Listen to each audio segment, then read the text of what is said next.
Shabbat Shalom, people of valor. Today I wanted to talk about youth. I think many of us have children, whether they're really young or older, like mine. My oldest is 27. They range from 21 to 27. So I have four wonderful humans. But today I wanted to share, in light of Ketisah, the Torah portion for this week, some words from Rabbi Abraham Twersky from his Living Each Day. It's an incredible book that takes you day by day, but also it gives you some insight into the weekly Torah portion. So this week, I'm not going to read all of it, but just about youth, the state of the youth. So every generation of youth has something to battle against, right? So I just wanted to briefly chat about purpose, youth and purpose. So he says, he's entitled his commentary for Ketisah, The Hazard of Confusion. In the past several decades, we have witnessed the phenomenon of cultism. The text that he's using is Exodus 32:1, which is make for us a God to go before us. In the past several decades, we have witnessed the phenomenon of cultism. Young people somehow gravitate toward a small faction, often following a charismatic leader. They become alienated from their parents and all their previous associations, and they develop a fanatical loyalty to their group. They are often exploited financially, and the formative years of their lives are dissipated. In some tragic cases, as with the Jonestown Massacre, mass destruction occurs. What is it that drives young people into these cults? It is nothing other than confusion. Not knowing who one is, where one is going, and what one is supposed to do with one's life may be so intolerable that one grasps at anything that seems to provide an answer. So in light of that, as I was reading that, I was thinking, of course, about my own youth, and I was thinking about youth in general. And I always think about the Mishlei. Proverbs 1 talks to us about youth, purpose. Twersky's commentary was about the confusion, the hazard of confusion. So I wanted to stop and talk about that word confusion, and why purpose is so necessary, and how do we get purpose. Romans 8:28 and 29 teaches us that we have been predestined to be conformed to the character of Messiah. That is our purpose. Well, how does that happen? If that is our purpose, that is the purpose of every youth, that's the purpose of every person, to be conformed to the character of Messiah. Again, go read that in context. Romans 8:29. Everybody quotes Romans 8:28, but Romans 8:29 is actually more important because it shows us what our purpose is, okay? And it is what? To be conformed to the character of Messiah. How do we do that? So we're dropped into this world, which is the word tabel in Hebrew, and that word means confusion. So unless a person, a soul, whether they're young or old, unless they know their purpose, they walk in their purpose, they have a vibrant connection, which means commitment, consistency, and answerability to their purpose, and to others who are walking in their purpose, well, they're going to just be confused. So the world that we live in is confusing. And this is the story of every youth of every generation. The only thing that's going to be victorious over that is for the soul to learn their purpose and to walk in it, and to walk it out. And they begin understanding this character of Messiah as their purpose. And they begin living their lives on earth as it is in heaven. So that's the missing piece, purpose. So how does that happen? Proverbs 1:1 teaches us the Proverbs of Solomon, the son of David, king of Israel, to know wisdom and instruction, to discern the sayings of understanding, to receive instruction in wise behavior, righteousness, justice, and integrity, to give prudence to the naive, to the youth, knowledge, and discretion. So knowing that we live in a world of confusion, how do we navigate? So the answer is right here. Let's look and see to know wisdom and instruction. Let's look at this real fast.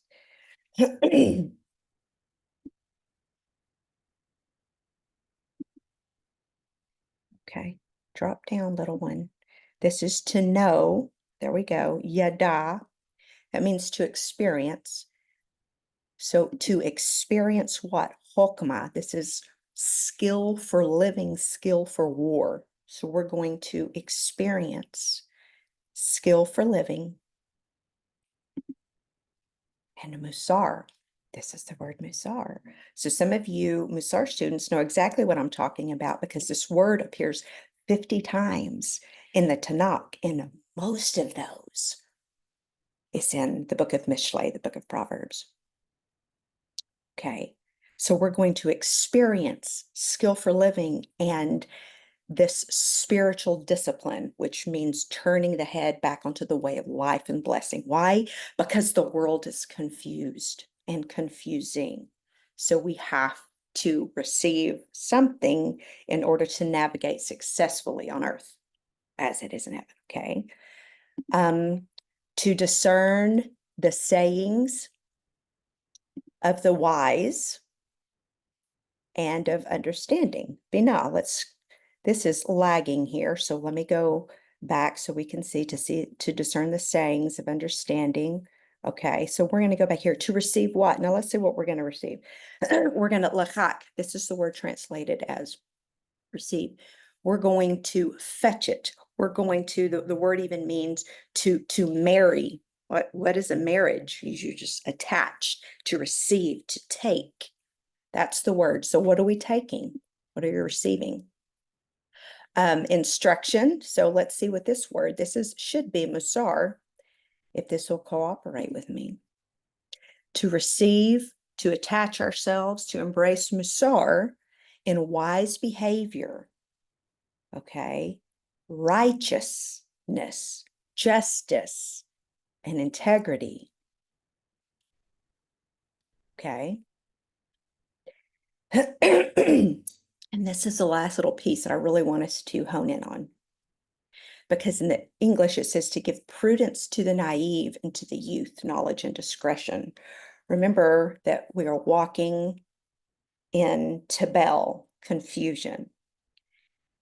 But God, in his infinite wisdom, Chokmah, gives us his Chokmah Bina Da'at, his wisdom, understanding, and knowledge, so that we don't walk confused. Because what happens if we stay confused without receiving these things that he teaches us above, right? To experience Chokmah and Musar, to receive Chokmah, or to receive Musar in wise behavior. What happens if we don't receive these things, if we're not walking and receiving these spiritual disciplines by the Spirit of Messiah, being conformed to the character of Messiah? Then what happens is we stay naive. Now, what is that word? Let's see if this is going to cooperate with me. To give, this word should actually be to give. This is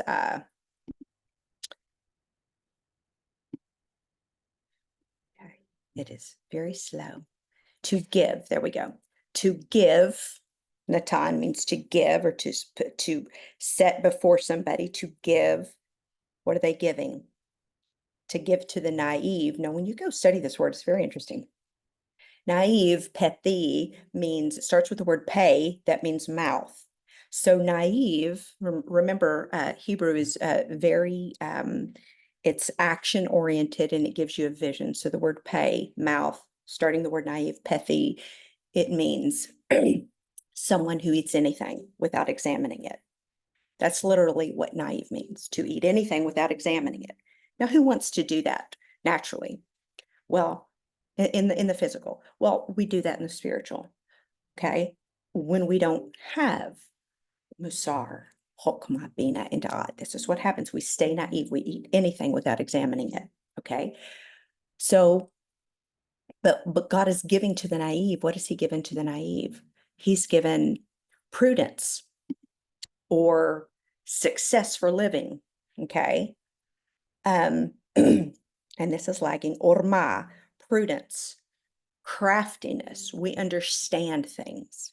Okay. We're not eating anything without it. We're examining it first, then decide, do we want to bring it into our soul? Okay. And to the youth,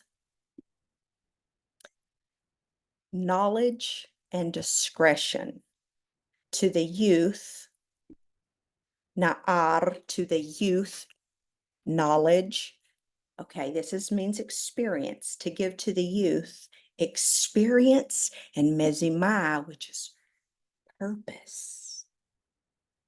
So when you go and you look at these words from beginning to end, God is teaching us the youth do not have to remain in a state of confusion, naive, eating anything that's set before them, which we see, but it's not just the youth that's eating anything that's set before them, making them naive or keeping them naive. But God says, listen, I've always, my mandate is always yehi or, let there be light. And light comes in through experiencing hokmah, wisdom, and musar, discerning the sayings of understanding, receiving musar in wise behavior, or receiving musar towards for the purpose of wise behavior, which is righteousness, justice, and integrity, and to give prudence, success for living to the naive so they don't remain naive, and to the youth we're giving an experience of hokmah and success and victory and purpose. So it takes me back to Tversky's word about the importance of knowing your purpose so that you do not live in a state of confusion. So parents, you're commissioned, the older to teach the younger, literally the older to train the younger. That means that the older must be involved in their own spiritual training and equipping so that they can spiritually train and equip those under their tutelage. So Shabbat Shalom. You guys have a wonderful day, and I would love to hear your thoughts on any of this: purpose, confusion, character. I'd love to hear from you. Shabbat Shalom and have a great day.